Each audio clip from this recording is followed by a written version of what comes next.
Glórias a Deus.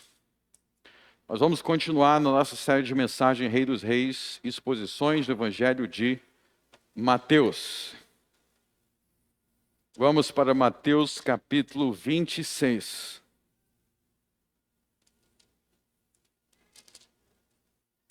Mateus capítulo 26.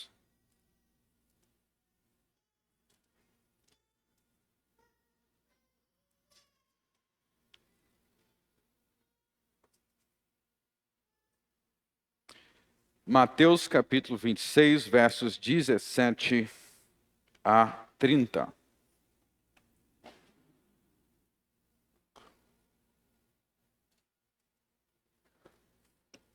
O título de nossa mensagem é A Instituição do Culto da Nova Aliança. A Instituição do Culto da Nova Aliança. Então só falta terminar 3 capítulos para a gente terminar Mateus. A partir do verso 17. E no primeiro dia da festa dos pães ázimos, chegaram os discípulos a Jesus, dizendo-lhe: Onde queres que te façamos os preparativos para comeres a Páscoa? E ele disse: Ide à cidade a um certo homem e dizei-lhe: O mestre diz, o meu tempo está próximo, em tua casa celebrarei a Páscoa com os meus discípulos. E os discípulos fizeram como Jesus lhe ordenara e prepararam a Páscoa. E chegada a tarde, assentou-se à mesa com os 12. E comendo eles, disse: Em verdade vos digo que um de vós me há de trair. E ele, entristecendo-se muito, começaram cada um a dizer-lhe: Porventura sou eu, Senhor? E ele respondendo disse: O que põe comigo a mão no prato, esse me há de trair. Em verdade, o Filho do Homem vai como acerca dele está escrito. Mas ai daquele homem, por quem o Filho do Homem é traído.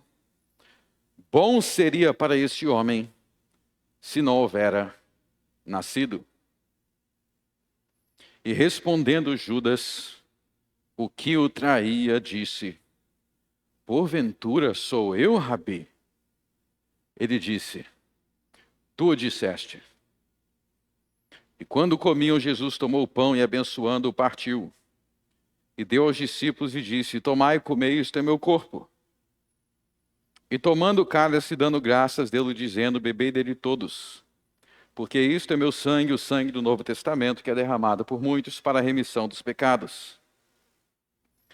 E digo-vos que desde agora não beberei deste fruto da vide, até aquele dia em que o beba de novo convosco no reino de meu Pai. E tendo cantado o hino, saíram para o monte das oliveiras. Até aí. Amém. Muito bem. Então nós temos aqui a última vez, o último dia que Jesus está reunido com os seus discípulos, os seus apóstolos, antes de ser preso e antes de morrer. Então, aqui estão as últimas horas antes de Jesus ser preso. E aí nós temos no meio dele um dos autores da prisão, Judas Iscariotes. No auge da sua falsidade, ele pergunta com toda a sua frieza: Sou eu? Perceberam o nível de frieza? Porventura sou eu, Rabi? Ainda chama de Rabi, né? Mestre. Sou eu? Em meio a essa traição, a essa tristeza de ser traído, que Jesus como homem experimentou, Jesus estava aqui naquilo que era a época favorita do ano. A época do ano que Jesus mais amava, mais se alegrava. Por quê? Porque era a época, como diz o verso 17, da festa dos pães ázimos e no verso 18, a Páscoa. Então é importante entender o que é esta festa dos pães ázimos, o que é esta Páscoa. Então, se a gente voltar para o capítulo 24, volta rapidamente para o capítulo 24, que lá no verso 2, vocês lembram que Jesus profetizou que o templo de Jerusalém seria destruído, não ficará aqui pedra sobre pedra que não seja derrubado.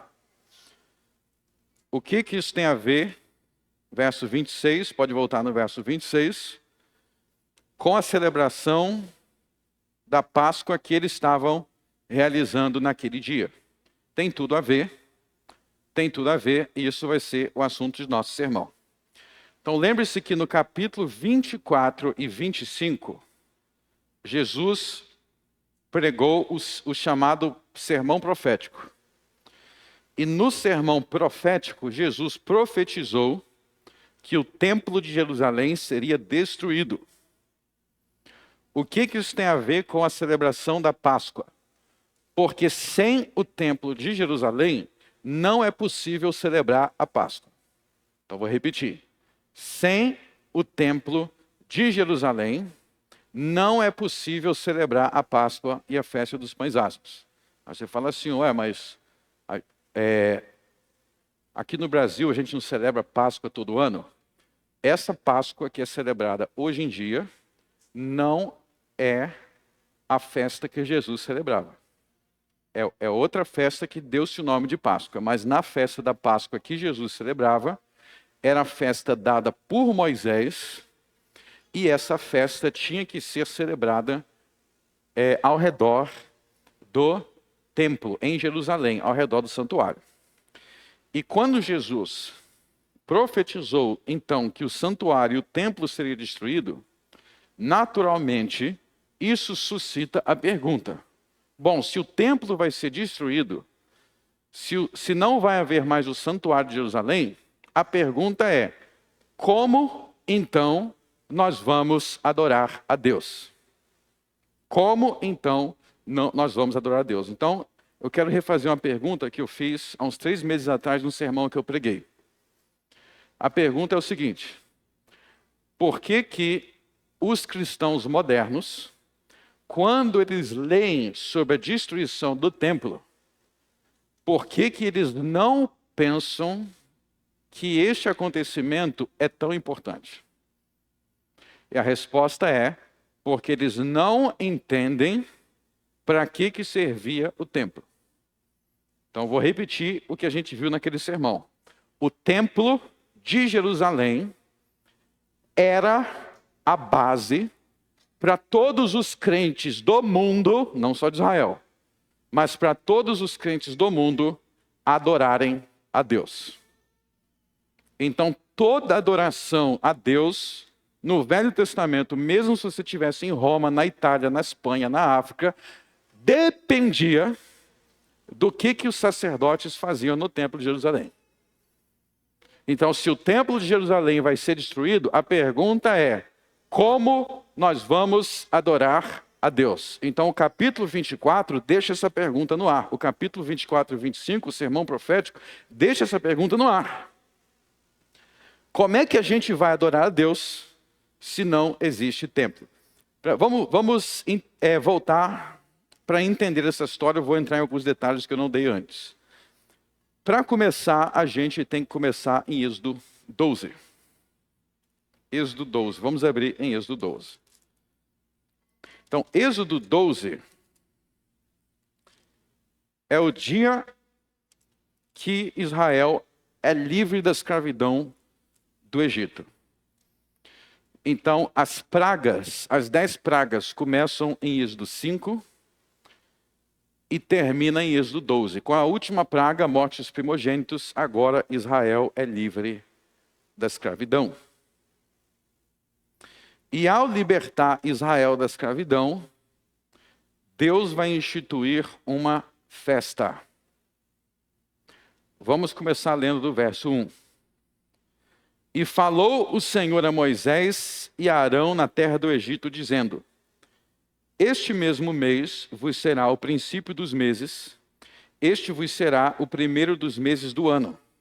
Falai a toda a congregação de Israel, dizendo: Aos 10 deste mês, tome cada um para si um cordeiro, segundo as casas dos pais, um cordeiro para cada família.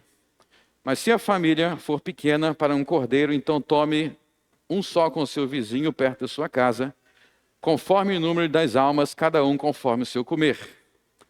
Fareis a conta conforme ao cordeiro. O cordeiro ou cabrito será sem mácula, um macho de 1 ano, o qual tomareis das ovelhas ou das cabras. E guardareis até o 14º dia deste mês, e todo ajuntamento de congregação de Israel o sacrificará à tarde. E tomarão o sangue e poloás em ambas as ombreiras, e na verga da porta, nas casas em que o comerem.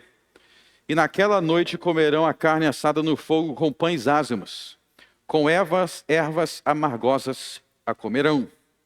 Não comereis dele cru, nem cozido em água, senão assado no fogo, e a sua cabeça com os seus pés, com a sua fessura.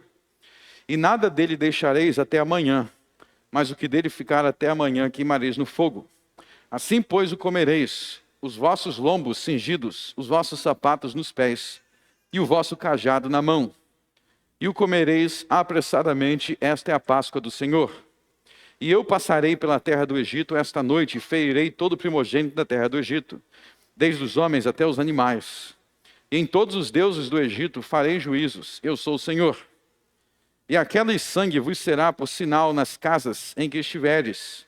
Vendo eu sangue, passarei por cima de vós. E não haverá entre vós praga de mortandade quando eu ferir a terra do Egito. Este dia vos será por memória, e celebrá-lo-eis por festa ao Senhor. Nas vossas gerações o celebrareis por estatuto perpétuo. Vamos ler todo mundo junto, verso 14. 1, 2, 3. E este dia vos será por memória, e celebrá-lo-eis por festa ao Senhor. Nas vossas gerações o celebrá-lo-eis por estatuto perpétuo. 7 dias comereis pães ázimos. Ao primeiro dia tirareis o fermento das vossas casas.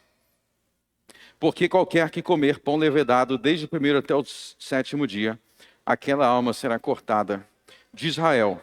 E ao primeiro dia haverá santa convocação, também ao 7º dia tereis santa convocação. Nenhuma obra se fará nele, senão que cada alma houver de comer. Isso somente aprontareis para vós. Ok. Volte lá então em Mateus 26. Mateus 26. O que os Jesus e os apóstolos estavam fazendo em Jerusalém? Eles estavam obedecendo Êxodo, capítulo 12, verso 14, que diz: Este dia vos será por memória, e celebrá-lo-eis por festa ao Senhor. Então vocês viram aí que foi instituída uma festa no Êxodo. Jesus e os apóstolos estavam em Jerusalém celebrando esta festa, que era a festa da Páscoa dos pães ázimos, que celebrava a libertação de Israel da escravidão do Egito. E por que eles foram para Jerusalém celebrar essa festa? Vocês estão vendo aí? Verso 17, pães ázimos. É o que nós acabamos de ler em Êxodo 12. E por que eles foram celebrar essa festa em Jerusalém? Abram Deuteronômio 16. Abram Deuteronômio 16.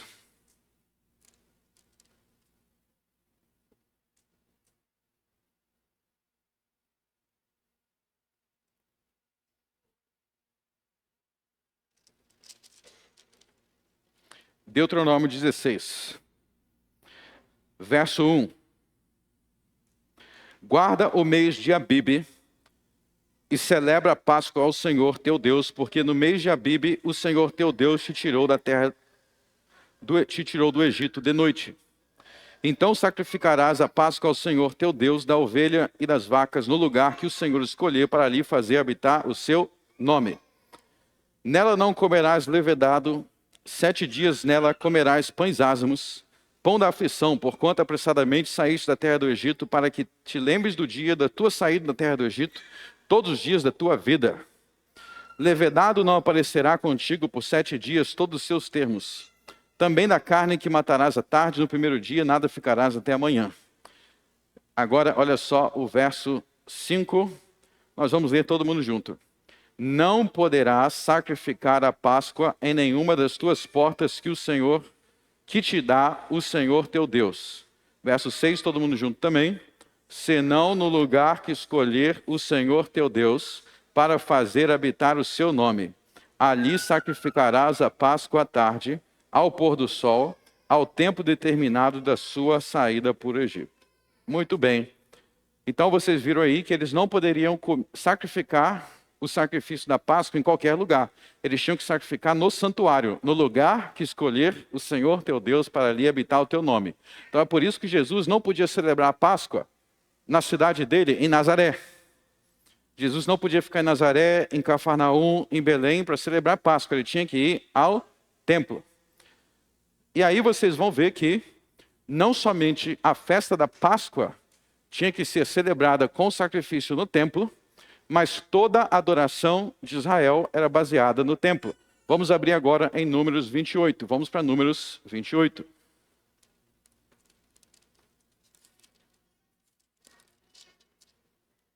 Então, em Números 28, Deus vai dizer os momentos em que os sacrifícios tinham que acontecer. Como tinham que ser os sacrifícios do templo. E entender Deuteronômio 28 e 29 é fundamental para entender o que Jesus está fazendo no céu agora e o que ele fez em Mateus 26. Eu vou repetir. Deuteronômio 28 e 29 está nos explicando o que Jesus está agora. Que dia é hoje? 21 de dezembro de 2025. O que ele está fazendo agora no céu? Vamos ler, depois a gente vai explicar. Falou mais o Senhor a Moisés, dizendo: dá ordem aos filhos de Israel e diz-lhes: da minha oferta, do meu alimento para as minhas ofertas queimadas, do meu cheiro suave tereis cuidado, para me oferecê-las ao seu tempo determinado. E dir-lhe-ás: esta é a oferta queimada que oferecereis ao Senhor. 2 cordeiros de um ano, sem defeito, cada dia, em contínuo holocausto. 1 cordeiro sacrificarás pela manhã, e outro cordeiro sacrificarás à tarde. E a 10ª parte de uma efa de um flor de farinha em oferta de alimento, misturado com a 4ª parte de um hin de azeite batido. Este é o holocausto contínuo instituído no Monte Sinai em cheiro suave, oferta queimada ao Senhor. E a sua libação será a 4ª parte de um hin para um cordeiro. No santuário oferecerás a libação de bebida forte ao Senhor. E o outro cordeiro sacrificarás à tarde como a oferta de alimentos de manhã, e como a sua libação oferecerás em oferta queimada de cheiro suave. Então, para aí. Então, do verso 3 até o verso 8, vocês leram sobre o sacrifício que o sacerdote no templo tinha que oferecer todos os dias. Então, todos os dias, o sacerdote descendente de Arão, no templo, no santuário, de manhã, ele ia oferecer um cordeiro. Esse cordeiro ia estar junto com a oferta de alimento, junto com a libação. Verso 7. O que é libação? Libação é uma oferta de bebida. Então, tinha o cordeiro sacrificado, e acompanharia o cordeiro sacrificado, a comida e a bebida oferecido no santuário do Senhor. O sacerdote poderia oferecer esse sacrifício na casa dele? Sim ou não? Não. Viram aí verso 7? No santuário. Então, isso era o sacrifício diário. Guarde isso que eu vou mostrar como que isso aí é essencial para a sua vida. Eu vou provar que isso aqui é essencial para a sua vida hoje. Mas vamos continuar. Verso 9. Porém, no dia de sábado, oferecerás 2 cordeiros de um ano, sem defeito, e 2/10 de flor de farinha, misturado com azeite, em oferta de alimentos com a sua libação. Então, veja que o sacrifício do sábado, no verso 9, é diferente do sacrifício diário do verso 4 ao verso 8. Porque no sábado não era um cordeiro de manhã e um cordeiro à noite. No sábado era 2. Então o sacrifício é diferente. Pergunta, por que o sacrifício do sábado é diferente do sacrifício nos outros dias? Estou perguntando. Eu já vou responder, mas não agora.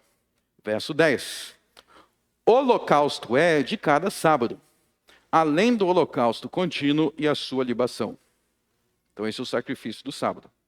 Agora, do verso 11 em diante, tem outro sacrifício.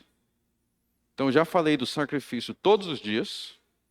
Agora, eu falei do sacrifício no sábado.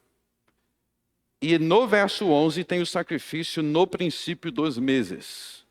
Vamos ao verso 11. E no princípio dos meses, oferecereis em holocausto ao Senhor 2 novilhos de um carneiro, 7 cordeiros de um ano, sem defeito, e 3 décimas de flor de farinha, etc, etc, etc. Ele vai dizer o sacrifício. E aí no verso 16, é o sacrifício da Páscoa. Estão vendo aí no verso 16 o sacrifício da Páscoa? E depois tem o sacrifício para o resto da festa. Então, cada momento, eu não vou ler tudo, mas veja que cada momento tinha sacrifício. Agora vamos entender por quê. A Epístola de Hebreus explica por quê, o próprio Moisés explica por quê. Então vamos lá. Vamos entender. Então vamos dizer que você vivesse lá no Velho Testamento e você não vive depois de Cristo, você vive antes de Cristo. Aí você ia lá, está na terça-feira, você está na terça-feira, na sua casa, e surgiu um problema. Vou dar um exemplo aleatório. Surgiu um problema. Você recebe a notícia que a sua sogra está enferma. Bom, se você é um crente no Velho Testamento, você acredita em Deus, você confia em Deus, o que você vai fazer quando você recebe a notícia que a sua sogra está doente? Uma das coisas que você vai fazer é orar a Deus. Você vai orar a Deus. Pergunta: qual é a base para Deus aceitar a oração que está sendo realizado na sua casa pela tua sogra? Porque lá em Jerusalém, o sacerdote está oferecendo um sacrifício a Deus e está pedindo para Deus aceitar a sua oração. É por isso que Deus vai aceitar a sua oração. Porque, vou repetir, em Jerusalém tem um sacerdote orando a Deus com base em um sacrifício. Você não está lá em Jerusalém, mas ele está lá intercedendo por você com base em um sacrifício. E é com base nisso que na sua casa você ora e você adora a Deus sozinho com a sua família. Ou seja, a adoração individual no Velho Testamento, a adoração eu sozinho na minha casa orando, adorando o Senhor, seja o que for pedindo, era baseado no sacrifício diário contínuo que o sacerdote oferecia de manhã e de tarde. Era com base nisso. Tanto que no Velho Testamento, vocês sabem, quando as pessoas oravam no Velho Testamento, elas costumavam orar virados para Jerusalém. Então, vamos dizer que eu estou aqui orando. Aí eu vou orar a Deus, eu ia pensar, Jerusalém fica para que lado? Para lá. Então eu vou orar virado para lá. Por quê? Porque Deus aceita a minha oração com base no culto que os sacerdotes prestam diariamente no templo de Jerusalém. Começou a perceber a importância do templo? Vamos continuar. Bom, e no dia de sábado? No dia de sábado, você não ia ficar na sua casa. O que você ia fazer no dia de sábado? Você ia no culto da igreja. Como é que eles chamavam a igreja no Velho Testamento? De sinagoga. Sinagoga quer dizer congregação. E eles tinham o culto do povo. O povo se reunia para adorar a Deus no sábado. E neste culto, no sábado, eu ia estar lá na minha cidade, Nazaré, Belém, ou eu podia estar em Corinto, podia estar em Éfeso, alguma cidade do mundo. Se eu fosse crente, se eu servia a Jeová, eu ia me reunir com meus irmãos para orar, para ouvir a pregação, para cantar salmos. Mas a pergunta é, com base no que Deus ia aceitar a nossa adoração no sábado? Com base no quê? Verso 9, ia ter sacrifícios no templo de Jerusalém no sábado. E na Páscoa, tinha o sacrifício da Páscoa. E nas outras festas. Então veja que toda adoração do povo de Deus tinha que ser amparado pelo trabalho do sacerdote e pelos sacrifícios. Então eles estavam continuamente oferecendo sacrifícios a Deus e intercedendo pelo povo para que a adoração fosse aceita. Aí tem duas coisas que você tem que entender. Número 1, que bênção. Que bênção, então, era o santuário, porque o santuário era a fonte de todas as bênçãos do mundo.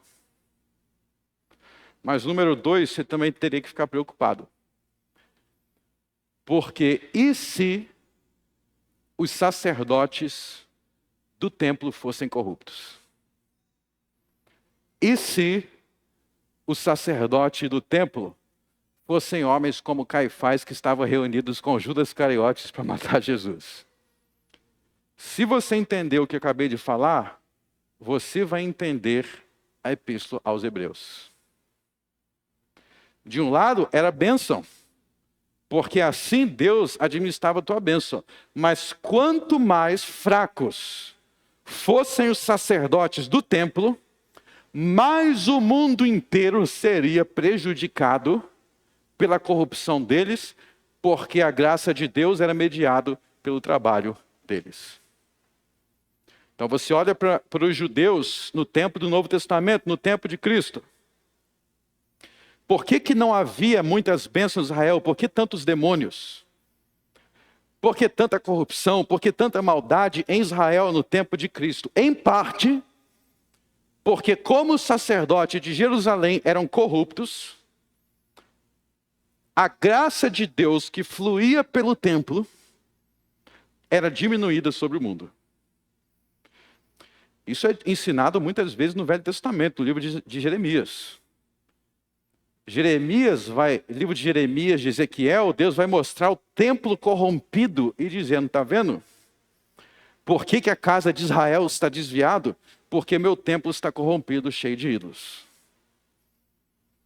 Por isso que estão fracos, por isso que estão desviados.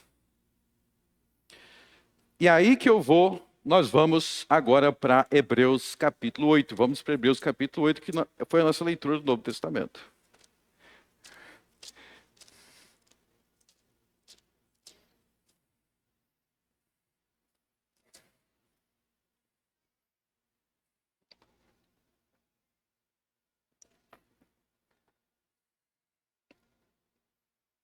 Então, antes de ler, vocês entendem por que a notícia de que o templo seria destruído chocou tanto os discípulos? Se o templo for destruído, se não houver sacrifício, se não houver sacerdócio levítico, como é que a gente vai adorar a Deus? Qual será a base das nossas orações? Como é que vai ser? O mundo vai acabar então. Não vai ser o fim do mundo. Hebreus capítulo 8. Ora, a suma do que temos dito é que temos um sumo sacerdote tal que está sentado nos céus, à destra do trono da majestade. Ministro do santuário e do verdadeiro tabernáculo, qual o Senhor fundou e não o homem.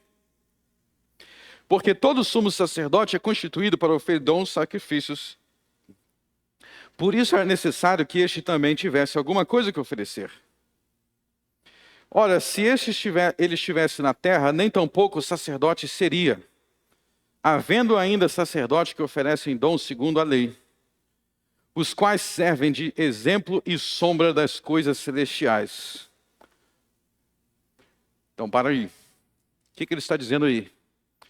Hebreus está dizendo, não se preocupem com o santuário terreno. Não se preocupem que o templo está perto de ser destruído.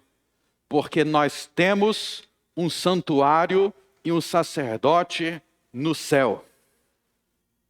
Ou seja, tudo aquilo que os sacerdotes da velha aliança faziam em Jerusalém, ele vai dizer no verso 5, ele vai dizer que era sombra das coisas celestiais. Sombra das coisas celestiais. O que significa isso? Eu falei que Números 28 e 29 te ensina o que Jesus está fazendo no céu, não disse isso? Ele está dizendo que aquele santuário lá de Jerusalém era uma sombra, uma figura, uma parábola, uma alegoria do que Jesus faz no céu. O que Jesus nos ensina? O que Números 28 então nos ensina que Jesus faz no céu? Que todos os dias que eu oro com base em Cristo que está no templo do céu, intercedendo por mim com base em seu sacrifício. Então Jesus na cruz, ele ofereceu um sacrifício e é com base no sacrifício dele, que agora está no céu intercedendo por mim, que eu tenho as minhas orações atendidas. É com base no sacrifício de Jesus que está no templo celestial. Ou seja, Jesus, todos os dias, todos os meses, todos os anos, existe um templo no céu. Então veja que, tanto no Velho Testamento, quanto no Novo Testamento, existe um templo. Existe um santuário. Existe sacerdote, existe sacrifício. Mas o santuário nosso agora é melhor. Por que o nosso santuário é melhor? O verso 2 te diz. Porque o nosso santuário, o qual o Senhor fundou e não o homem. Quem é que construiu o templo de Jerusalém? Eram homens. E o nosso santuário, que é o céu, não foram homens, foi o Senhor. Por que o nosso sacerdote é melhor? Porque o nosso sacerdote no santuário do céu é Jesus. E Jesus não falha, Jesus não se corrompe, Jesus não peca. Então ele é um sacerdote superior. E semelhantemente, por que o nosso sacrifício é superior? Porque o nosso cordeiro é o próprio Jesus. Não são sangue de animais, é o sangue do Filho de Deus. É o sangue do próprio Deus que se fez homem. Deus, como diz Paulo em Atos 20, Deus derramou o seu sangue para nos salvar. Por isso tem um valor infinito. E por isso o nosso culto, a nossa adoração é superior.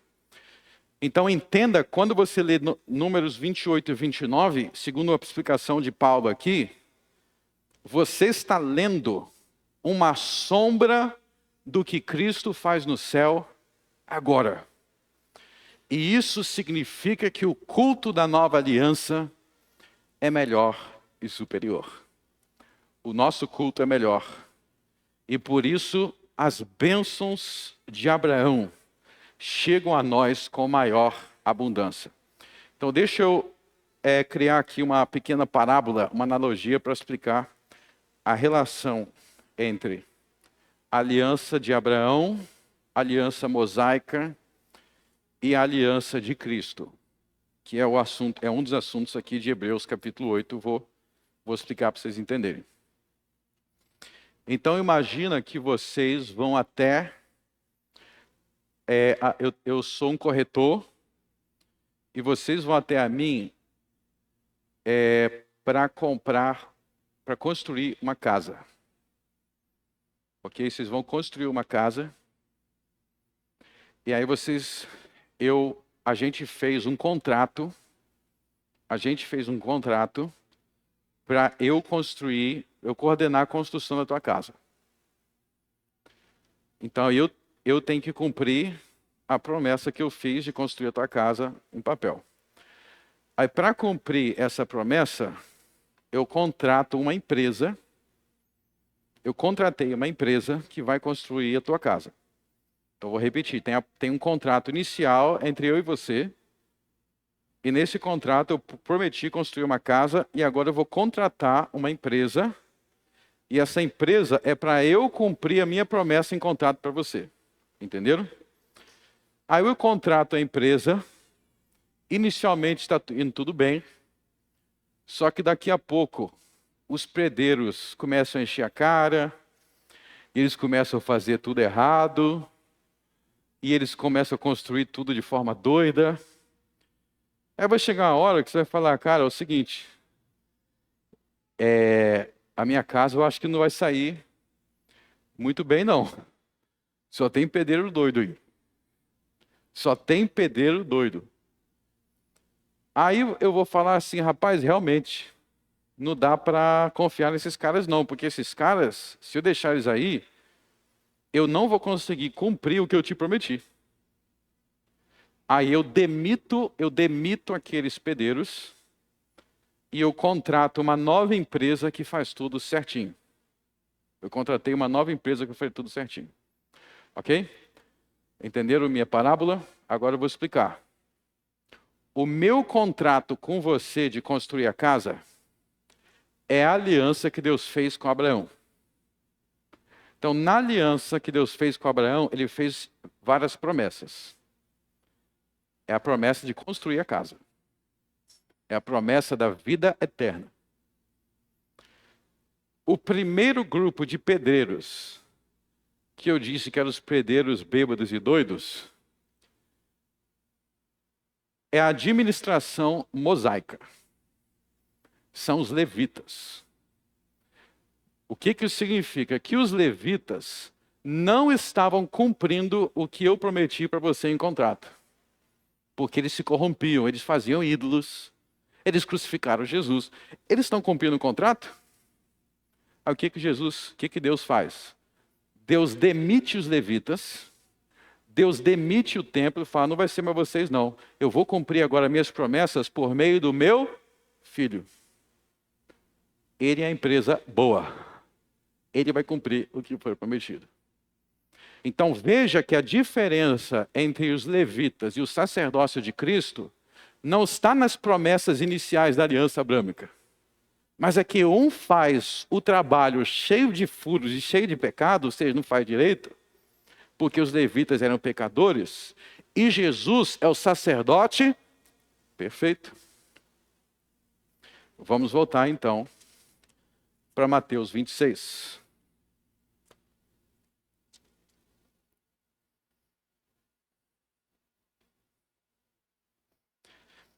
Então, o que vocês vão ver agora é que Jesus está aí. Ele estava aí celebrando a festa da Páscoa dos Pães Ázimos. Então, percebam que esta é a última vez que Jesus e os apóstolos vão celebrar uma festa, um culto. Eles vão celebrar um culto debaixo do sacerdócio levítico. Porque quando é dito aqui, verso 17... façamos os preparativos para comer a Páscoa. Como é que é esse preparativo? Os apóstolos, eles iriam até o templo de Jerusalém, eles iam falar com os sacerdotes levitas, iam pegar o cordeiro da Páscoa. Quem sacrificava o cordeiro? Os levitas. Então eles tinham que pegar com os levitas e aí eles iam comer a Páscoa. Então essa aqui é a última vez que Jesus está celebrando a festa da Páscoa, ou que os apóstolos celebraram. Mas aí vocês vão ver que a partir do verso 26, é o momento que Jesus vai instituir uma nova festa, uma nova celebração. E vejam que essa nova festa, essa nova celebração, não é com um animal sendo sacrificado. Perceberam aí no verso 26 em diante? Jesus não vai falar assim, pega esse carneiro e sacrifica, pega esse cordeiro e sacrifica. Não é como a antiga festa. Nessa nova festa, Jesus vai tomar, verso 26, o pão, e depois ele vai tomar, no verso 27, o cálice de vinho. Por que pão e por que vinho? Bom, no contexto imediato, você vê que esse novo culto essa nova celebração também é baseado em um sacrifício. Então, lá no Velho Testamento, eram sacrifícios que eram a base do culto. Então, o seu culto na sua casa, com a sua família, era com base no sacrifício diário. O culto do sábado era baseado no sacrifício do sábado. Ao redor do ano, tinha sacrifícios, que era a base do culto. Aqui, Jesus institui um culto que também é baseado em sacrifícios, mas não são sacrifícios de animais. É o sacrifício dele mesmo. Então, continua a existir um culto e continua a existir sacrifício. Mas não são animais, é o sacrifício perfeito, único e de tão perfeito não pode ser repetido. E é por isso que Jesus não institui que a celebração seja com sacrifício de animais, mas com o pão e com o vinho que remete ao seu corpo, verso 26, e ao seu sangue, versos 27 e 28. Ou seja, essa ceia está apontando para o sacrifício único de Jesus. Ou seja, aqui Jesus institui um novo rito. Ele institui um novo rito. E aí eu quero que vocês percebam então, aqui neste capítulo, que a ceia não é tratada como algo que simplesmente acontece no culto. Perceba que a ceia é o culto. Ou seja, tudo aquilo que a gente faz no culto, nós fazemos ao redor de uma mesa, e esta mesa nos remete ao sacrifício que Jesus realizou há 2000 anos atrás. E nesse sentido, nós adoramos ao redor de uma mesa, nós adoramos ao redor do pão e do vinho, porque nós adoramos com base no sacrifício único de Jesus há 2000 anos atrás. O nosso culto, então, é um culto sacrificial, sacerdotal e no santuário. Deixa eu dizer isso de outra maneira. A verdade é o seguinte: existe um único culto dominical, que é o culto de Cristo no céu. E quando nós nos reunimos ao redor da mesa, nós estamos participando daquele culto de Cristo no céu. Então não é que você adora a Deus e Cristo adora a Deus. Cristo adora o Pai com base no seu próprio sacrifício, e você adora o Pai quando você se une a Cristo.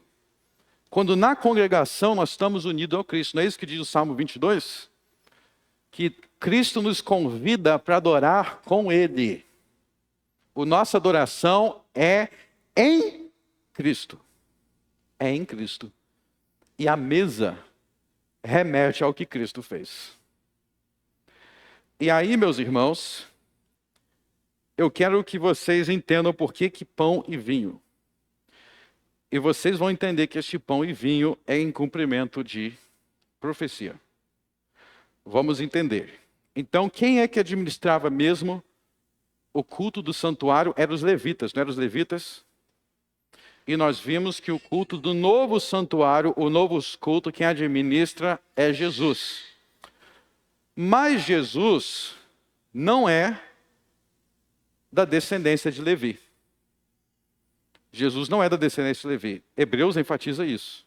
Hebreus fala até assim, se Jesus estivesse na terra, nem sacerdote ele seria, porque o sacerdócio da terra era segundo a ordem de Levi. Se Jesus não é da descendência de Levi, como ele pode ser sacerdote? Conforme a profecia do Salmo 110, que nós cantamos tantas vezes aqui. Abram no Salmo 110.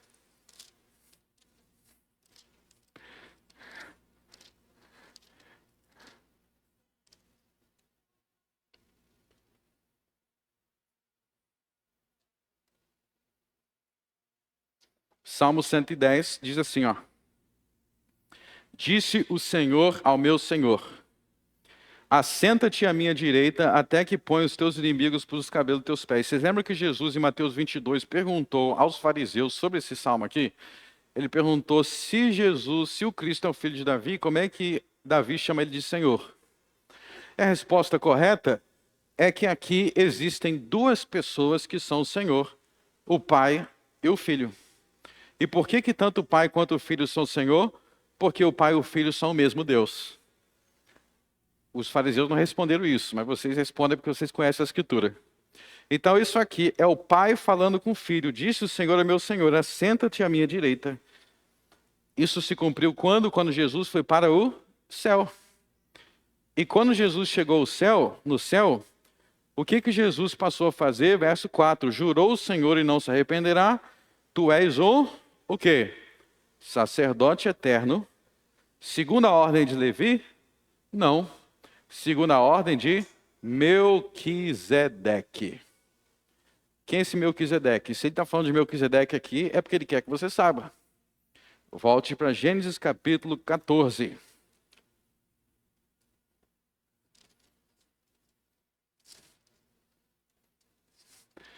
Gênesis 14.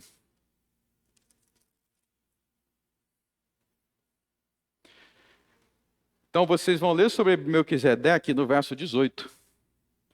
E Melquisedeque, rei de Salém, trouxe... Opa, o que ele trouxe?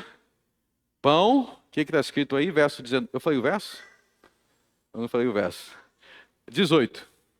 E Melquisedeque, rei de Salém, trouxe pão e vinho.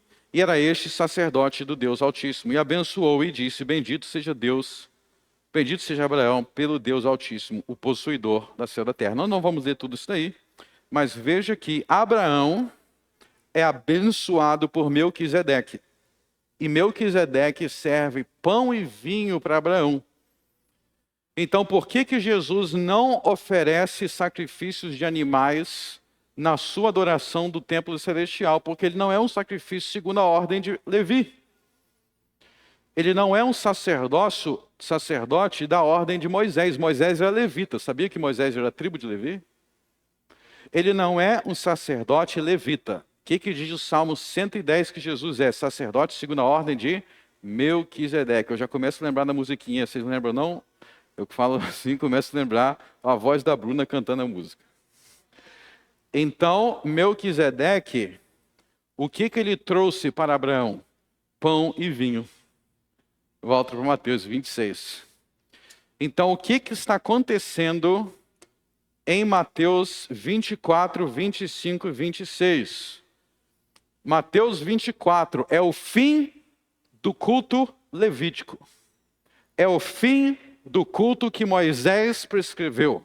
É o fim do culto com sacrifícios no templo, porque o templo vai ser destruído. O templo não faz parte da nova aliança. E o que nós temos no lugar deste templo? Não o sacerdócio levítico, mas o sacerdócio segundo a ordem de Melquisedeque. E por isso, essa adoração, essa celebração é com pão e vinho. Porque este é o novo sacerdote, este é o novo culto. E aí vocês vão perceber que as coisas que agora nós devemos fazer no culto são as coisas que Jesus fez ao instituir a ceia do Senhor. Então vou repetir. As coisas que a igreja nossa aqui, 2000 anos depois, o que a gente tem que fazer quando a gente se reúne para partir o pão? O que a gente faz quando a gente se reúne para partir o pão? Resposta: as mesmas coisas que Jesus fez quando instituiu essa celebração. E nós vamos ver isso agora, tá? Então vocês sabem que os evangelhos, eles podem dar mais ou menos detalhes de algo que aconteceu. Então tem coisas que Marcos dá mais detalhes, tem coisa que João dá mais detalhes. Mas vamos prestar atenção aqui nos detalhes. Primeiro vocês viram aí Jesus instituindo o pão e o vinho como o rito da nova celebração, que gira em torno não do sacrifício de animais, mas em torno do sacrifício do seu próprio corpo e do seu sangue derramado. Mas observe outro detalhe aqui, do verso 30. E tendo cantado o hino. Vamos ver todo mundo junto, verso 30. 1, 2, 3. E tendo cantado o hino, saíram para o Monte das Oliveiras. Então, o que Jesus fez uma das coisas que Jesus fez durante essa celebração do pão e do vinho, eles cantaram um hino. Então, quando a gente se reúne ao redor da mesa do Senhor, nós cantamos hinos. Abram agora em João capítulo 13.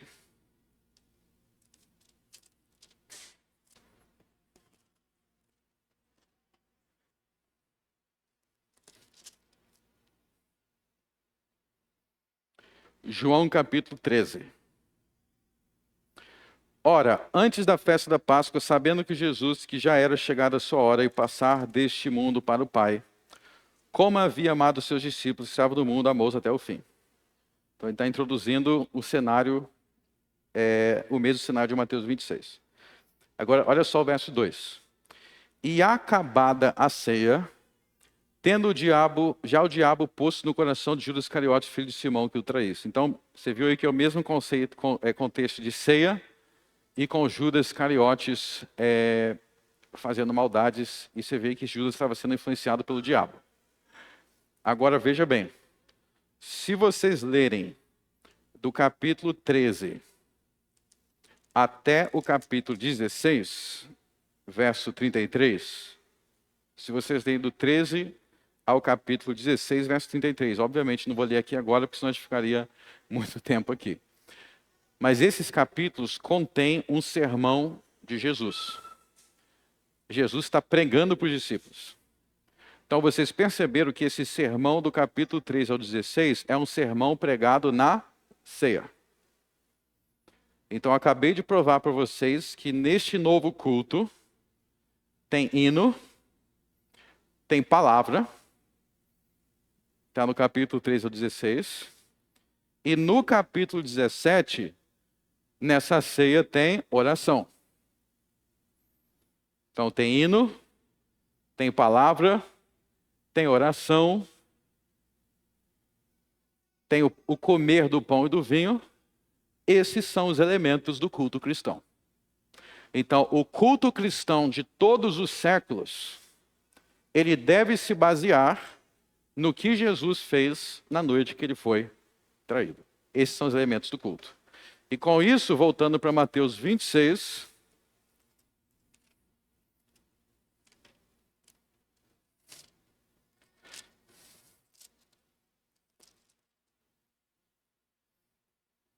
Jesus diz,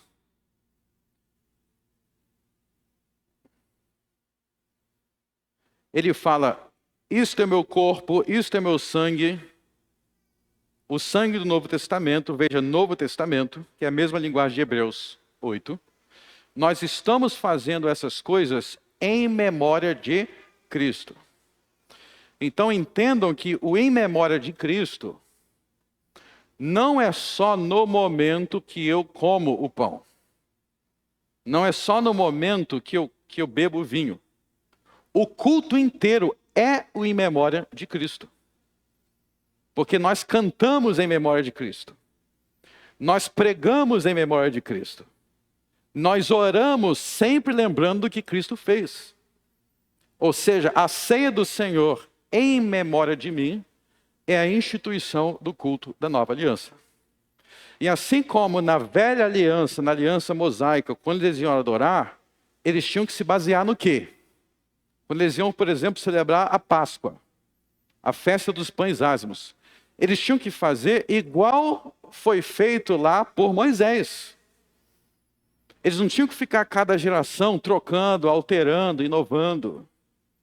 Eles tinham que seguir o culto da forma que instituiu Moisés. Essa era a lei de Moisés. E agora nós temos a lei de Cristo. A lei de Cristo não é uma mudança na lei moral, mas é o cumprimento do sacerdócio de Cristo no templo celestial, segundo a ordem de Melquisedeque. E nós fazemos isso e guardamos esta festa em memória dele. Ou dito de outra forma, deixa eu colocar isso de outra forma. Quando você chega numa festa de aniversário, se chega na festa de aniversário, inclusive, hoje nós vamos ter aqui, depois do culto, um bolinho Já estou adiantando aqui, um bolinho. Mas você chega numa festa de aniversário, tem o bolo. Qual é a relação do bolo? Tem bolo, tem comes e bebes, né? Aqueles são os comes e bebes da festa. Então entenda que no dia do Senhor, no domingo, nós temos uma festa. Mas não é uma festa carnal, é uma festa espiritual. E qual é o bolo desta festa? Quais são os comes e bebes desta festa? É a ceia do Senhor. É a comida e a bebida da festa. Então não existe separação da ceia do Senhor do resto do culto, não é algo anexo. O culto é a festa, a ceia é a festa. E nós fazemos tudo em memória de Jesus. E aí nós vemos quão perigoso, então, é um culto que Jesus não é o centro. Quão perigoso é um culto que o centro são os homens, ou as ordenanças humanas, ou os mandamentos humanos, o que o homem quer. Porque o sumo sacerdote do Novo Testamento é Jesus. A mesa é dele, a celebração é dele. Nesta festa nós celebramos a nova Páscoa. A nova Páscoa, o novo sábado do Novo Testamento, da nova aliança. Então, assim, Jesus tranquiliza inclusive os seus discípulos. E agora que nós não temos um templo? E a resposta de Jesus é: quem disse que nós não temos um templo? Agora nós temos um templo superior. E vocês têm que vir para a igreja assim. Lembra quando dizia lá no Velho Testamento: alegrei-me quando me disseram, vamos à casa do Senhor. Vocês vêm para cá para frequentar uma casa melhor e superior do que qualquer prédio humano. Quando nós adoramos aqui, nós adoramos com o nosso sumo sacerdote celestial. E a última coisa que eu vou dizer é: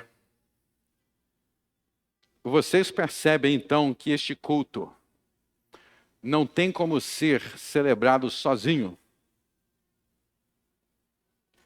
O pão e o vinho prova que o culto tem que ser celebrado na comunidade. Vocês sabem que na época aí do Covid, tinha algumas pessoas celebrando o ceia do Senhor sozinho dentro de casa.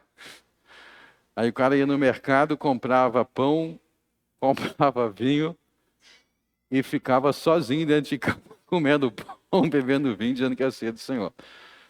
Meus irmãos, assim como não se oferecia sacrifícios fora do templo, nem por ninguém que não fossem os sacerdotes, não se celebra a ceia do Senhor sozinho fora da igreja. E por ninguém que não sejam os ministros ordenados. O objetivo da ceia do Senhor é exatamente estabelecer um rito que vai forçar a comunhão. Você parte o pão uns com os outros. No livro de Atos, a ceia do Senhor é o partir do pão, o compartilhar do pão. 1 Coríntios 10, nós todos comemos de um só pão, porque nós somos um só corpo. Então não existe essa história de substituir o culto público pelo culto privado. Cada coisa tem seu lugar. Então, eu adoro a Deus, você adora a Deus sozinho na sua casa, você adora a Deus com a sua família e você adora a Deus com a sua igreja. Uma coisa não substitui a outra. E assim como os sacrifícios eram oferecidos no templo e nas santas convocações, a ceia do Senhor é celebrada na comunhão do corpo de Cristo, que é a igreja. E por isso, abandonar a igreja, o culto, é abandonar o sacerdócio de Cristo, segundo a ordem de Melquisedeque. Está escrito isso em Hebreus 10. Hebreus 10, expondo o Salmo 22, deixa muito claro que abandonar o corpo, a congregação dos santos, seria como se eu vivesse no Velho Testamento e abandonasse a Páscoa. abandonasse a festa dos tabernáculos, abandonasse o templo. A vida cristã é para ser vivida em comunidade, porque nós precisamos não somente amar a Deus sobre todas as coisas, que é o maior dos mandamentos, mas também amar o nosso próximo como a nós mesmos. E amar o nosso próximo como a nós mesmos, muitas vezes, faz parte dos atritos que tem na igreja. Na igreja nós somos forçados, ou pessoa isolada, ela é forçada a amar o seu próximo, porque vai ter que conviver ali com as pessoas, vai ter que ver a necessidade das pessoas. E assim Deus nos tira do egoísmo, do isolamento. Na sua festa, que é a festa do seu corpo e do seu sangue. Então vocês percebem que nós também temos um templo. Nós também temos um sacerdote, nós temos um sacrifício, o nosso culto é baseado nisso. E a última coisa, eu falei que a última era antes, mas eu tenho que falar mais uma coisa. Vocês perceberam que em Números 28, os dias de festa, que eram os dias de culto público, Páscoa, Pães Ázimos, Pentecostes, Tabernáculos, as 3 principais festas. Nesses dias, havia ritos, sacrifícios, cerimônias diferenciados. Nós não temos mais essas antigas festas, mas nós temos uma nova festa que é o domingo, o dia do Senhor. Eu quero alertar para vocês, nós vamos se aprofundar nisso quando a gente chegar em Mateus 28, que o dia do Senhor, que é o dia da festa da nova aliança, é o dia em que existe uma atividade espiritual diferenciada no mundo, no universo. Se vocês prestarem atenção no Apocalipse, os anjos e os santos que já morreram estão no céu, eles guardam este dia como um dia especial de adoração. Qual é a principal razão de eu valorizar o domingo como um dia espiritual especial? A principal razão é porque é assim que Jesus no céu reconhece esse dia como o ministro da adoração. É um dia especial no céu também. Então no Apocalipse não era só João que guardava o dia do Senhor, como ele diz em Apocalipse 1:10. O domingo. No Apocalipse, o próprio Jesus e os anjos guardam esse dia. Como na velha aliança, os sacerdotes guardavam os dias de festa. Nós temos uma festa maior, mais gloriosa, porque nós temos um sacerdote maior e um sacrifício perfeito. Graças a Deus, porque o nosso sacerdote não é Caifás, e nem Arão, que fez um bezerro de ouro. Lembra de Arão fazendo um bezerro de ouro? O nosso sacerdote Jesus não comete esses pecados. Vamos orar a Ele. Jesus, eu te dou graças, porque tu não és pecador, nem como Moisés, nem como Arão. Tu és perfeito, santo, justo. O teu sangue vale muito mais do que o sangue de animais, que eram somente representações, sombras, tipos, alegorias. Nós temos agora a realidade, a verdade no céu.